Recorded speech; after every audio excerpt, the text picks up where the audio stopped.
want to talk to you about the basics of helical knitting. Helical knitting is done in the round when you're working stripes to prevent jogs in your knitting, such as this one.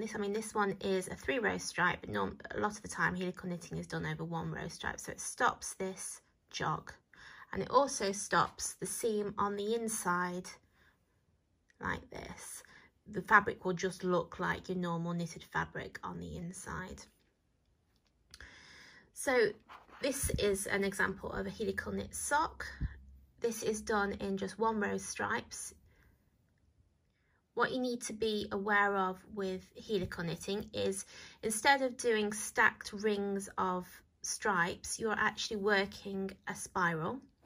So that means that you have to start and finish somewhere. So when you're doing helical knitting, you'll have a start point like this where the yarn finishes one colour and starts a new one. And also you have, so here's the example where it finishes. So if you're doing something like a sock, try and put that start where you're not going to see it, so at the base of the foot or at the back of the leg.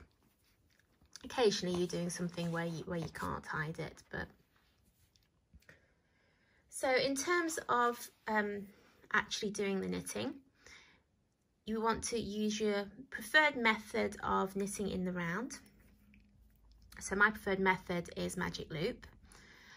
It depends on how many colours that you're using. So if I'm just going to use 2 colours, like in this sock, this is just a two colour 1-row stripe, then you can join any way you like. Like I said, if you try and hide it in the pattern, that's better. If you are using more than 2 colours, so if I'm using 3, I want to evenly space, this is your first colour that's on, you want to evenly space the other 2. So for example, I would probably place 1 at this end and 1 over here. And again, if you were using 4 colours, you want to split it into 3 and so on. There is a limit to how many colours you can add because you've got to be able to knit some of the stitches. So it has to be a good probably 7 or 8 stitches at least between each colour. So I'm just going to knit across to where I want to start my first colour. I'm going to, with this one, add in 2 extra colours.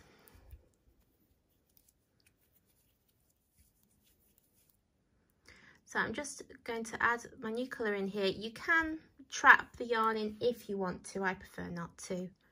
So I'm just going to take my new yarn and start. So I've dropped my old one, I'm not touching that anymore. And I'm just going to start knitting with my new yarn.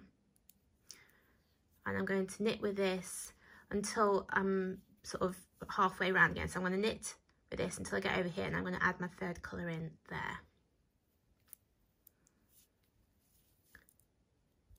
I'm just going to knit over here. So I started my white one over here. I'm now going to add my next colour in, so I will have 3 colours.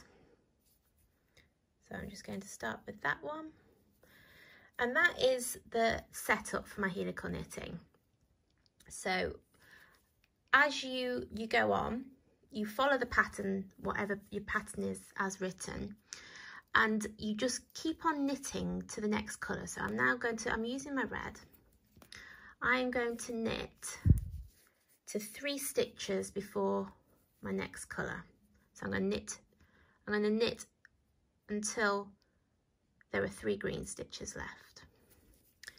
Now the reason why it is 3 stitches and not 1 or 2 is it does actually work if you slip no stitches. You still get no seam or jog if you do it this way, but the reason why you have 3 stitches is to maintain your tension. So that means that as you're knitting, your stitches all remain even because it's pulled onto your needle, and not if you were to start knitting now, you could pull this stitch tight, and that's not what you want.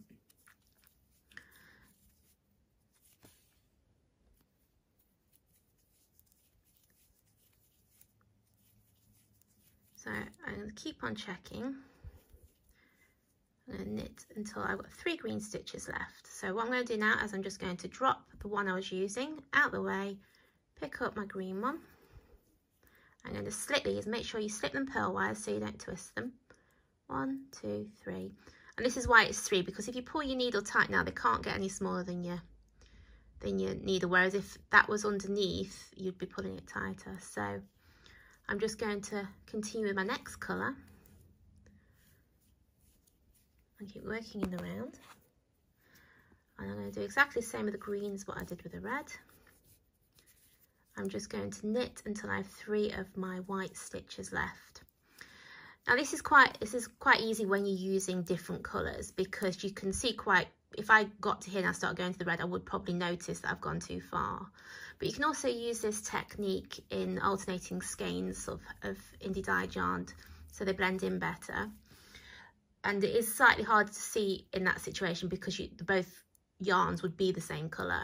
So you just have to sort of be aware where you've left the next colour. If you find that you keep on going past it, maybe pop a stitch marker in to remind you. Though I do find if I, for example, had knit past, if I knit to here, this stitch is a little bit on the looser side, so I do tend to notice. So I'm just going to go back.